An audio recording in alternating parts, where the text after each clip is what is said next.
everybody, it is Dr. Lisa Ann Homick at Homick Advanced Chiropractic, and this is Brain Snob, episode number 94, When Good People Repeat Lies. So I've had this topic in my head for quite a while, and I found it kind of difficult to get organized and make it a real coherent sounding piece so I can make a video that's actually interesting.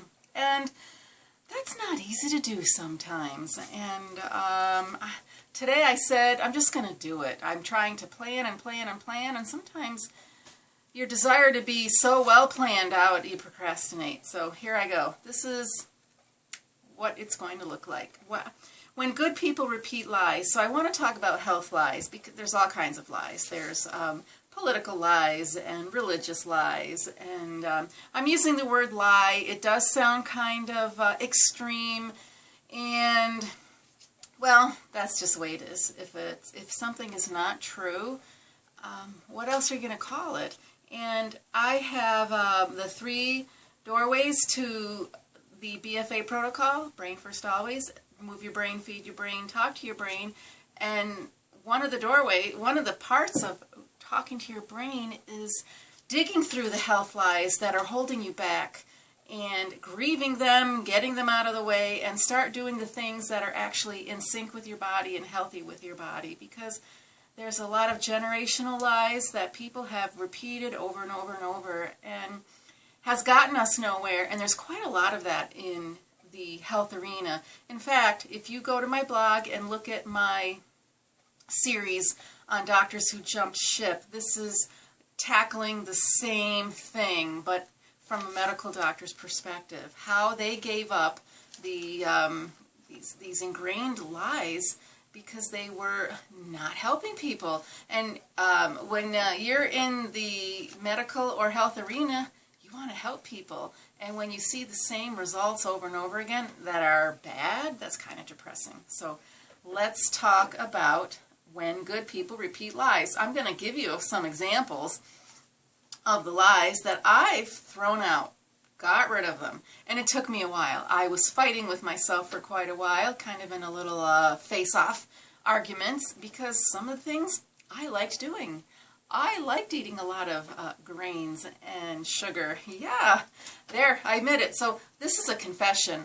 I gave up certain health lies. It took me quite a while for some of them. There's such an emotional attachment, but when you realize how better you feel when you're actually doing the opposite, it opens up a whole new world for you. And I'm here to help you have better life experiences. You can't do that with a impaired brain. You can only do that with a performing brain.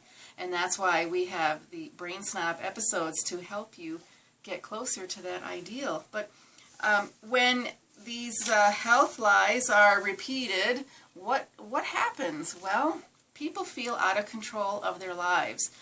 Einstein said the definition of insanity is saying the same things, or I'm sorry, doing the same things over and over and over again and expecting different results.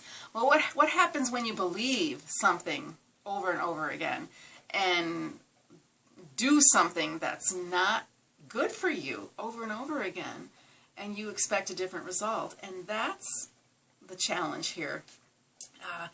When good people are repeating lies, they also live in a rut, because they're they're living in disappointment. And that's not healthy either, because then you're stuck in learned helplessness. And when your brain is in that pattern of learned helplessness, you eventually give up and think that's all there is. There's no change. There's no improvement. That's the way it is. And then you get to this dysfunctional acceptance of something that doesn't even have to be. And my focus here with Brain First is to get you excited about what your body is capable of. You've got that natural inborn healing ability, but we do a lot of unnatural things that stress out the body. So let's get beyond that. Let's give our bodies what they need so we can be that positive ripple effect in our communities. What happens when good people repeat lies? Not only that, what I've already mentioned is they continually cause self-harm due to the wrong information. So what are some of these things. Now, I'm not going to delve into these. I'm just going to throw them out there. And you can research these on your own, or if this is the first time you've heard these inaccuracies, if it's the first time, get on the internet, start researching, start reading. Go to my blog and look at Doctors Who Jumped Ship and read that series, because these are similar, and it might get to be repetitious over time, but you'll see other people dealing with the same thing. Also, in the comments section down below, why don't you throw out some of these things? Ask questions. Why are you still believing something that other people have set aside and moved on from? So there's a lot in the dietary arena, and like saturated fat is bad. Well, I think we've debunked that, and we now know that you actually need saturated fat to run. Your heart runs on saturated fat. So that's a cool thing. And if you go back to your chemistry textbook and you understand what a saturated bond and an unsaturated bond is, you're going to know that the saturated one is more stable. Your body needs what's stable. Your body does not want what's unstable. It doesn't know what to do with it. It's foreign to the body. A low-fat diet is good. Similar. There's some similarities there. Also, the idea that vegetable oils are good for you because they come from vegetables, that's another one. That's another one. Whole grains are healthy. That took me a long time to skirt away from because, well, I liked them. I liked eating them. And that's the problem, because now there's kind of a food addiction here. And I am focusing on the dietary lies that actually make you addicted, and you have this craving, and your brain is in the pattern to want more. Red meat is unhealthy. That's very popular. It still is popular. And that white meat is actually superior.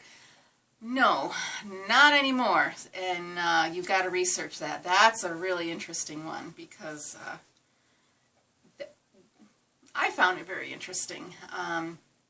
I really believed you needed to eat low protein, and that high protein was going to kill me, and that animal protein was going to kill me. I believed that for a long time. And if you want to learn more, how did I break away from these ideas? Ask me, and I'll let you know. But right now, I just want to go through these, and you got to look back and say, wow, these have been damaging to people. When you look at chronic disease, and you look at diabetes, and you look at the amount of brain fog in people, and the concern over Alzheimer's disease, these things are they're growing more and more and more, because we have changed our food supply in such a dramatic way. So remember, I'm focusing on the dietary aspects, these inaccuracies that are causing us to make our food choices that may be unhealthy for us. Fiber is necessary. That's one of the last ones I gave up. So that took me a long time, and realizing, your intestines don't like fiber. That's a fun one to talk about, and I'm not going to go any further on that one. Let's see, the plant-based diet is the best for the planet. Kind of vague. What is a plant-based diet? So that could mean anything. So that one I just don't buy anymore. Ansel Keys, study him and learn about his scientific background and how he became so influential on all of these dietary beliefs that some of us are still following to this day. Let's see, calories. Calories in, calories out. Is that the one? Eat less calories and you lose weight. I used to profess that to people. And here's the reason why. It worked for me back when I was younger and had an amazing metabolism. It doesn't work for everybody when you've reached that certain point of stress where your body can't handle. Your body puts up with a lot. It tolerates a lot until it reaches that breaking point where the dam breaks and the water is just overflowing. So a lot of us, when we're young, we can do all kinds of crappy things to ourselves and think nothing of it. But I'm here to tell you, I don't want you to have regrets later on. So if you're young, pay attention to brain health. Move the brain, feed the brain, talk to the brain. If you're not young, or you're in between, or whatever you want to call it, just listen to the BFA protocol. Get that BFA template and look at the way I organize it, because I make it customizable and individualized, so you can do that with the BFA coaching services that I offer. But that one, yeah, decrease your calories and you're going to be great. I think everybody's done with that one as well. I missed the one where there's still a school of thought where people believe sugar doesn't cause diabetes and that fat is the cause of diabetes. There's a lot of different facets to diabetes, and that would be a whole nother great video to do. But just put these in the back of your head, and if you want to know why these are no longer accurate, these are not truths you should be following, contact me and we'll talk about it. And again, a lot of these I believed myself. I taught it to my patients. I've stopped teaching these to my patients, and sometimes when I tell that the opposite, they think I'm nuts. And that's the challenge here, getting everybody on the same page, because everybody's in a different part of their journey toward better health, and I want people to get there. I want them to get to that high energy, that vibrant health. I want you to experience just the energy you need to accomplish the things you want to accomplish, and you can't do that with an impaired brain. So you've got to really think carefully about good people repeating health lies.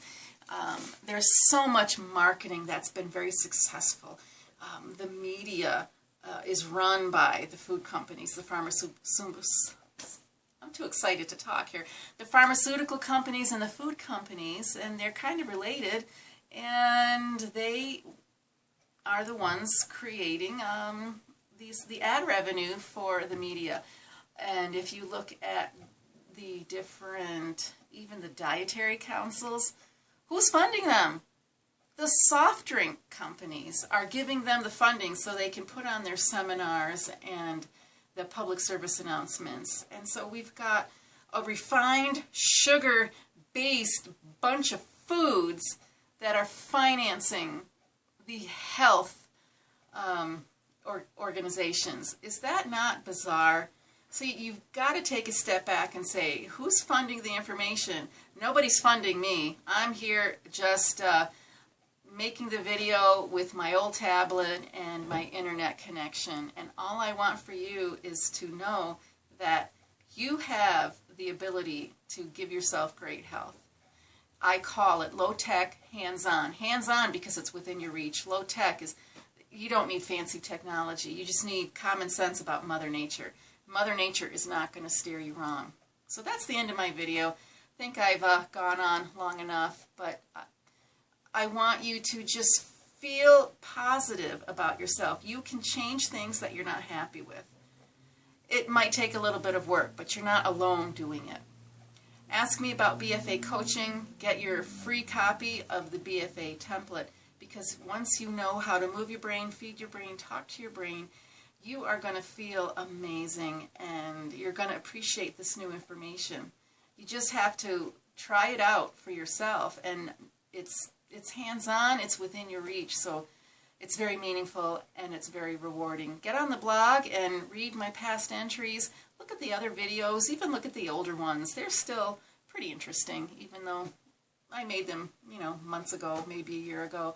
And tell people to watch the videos. Click on the subscribe button. Click on the thumbs up. That's the like button.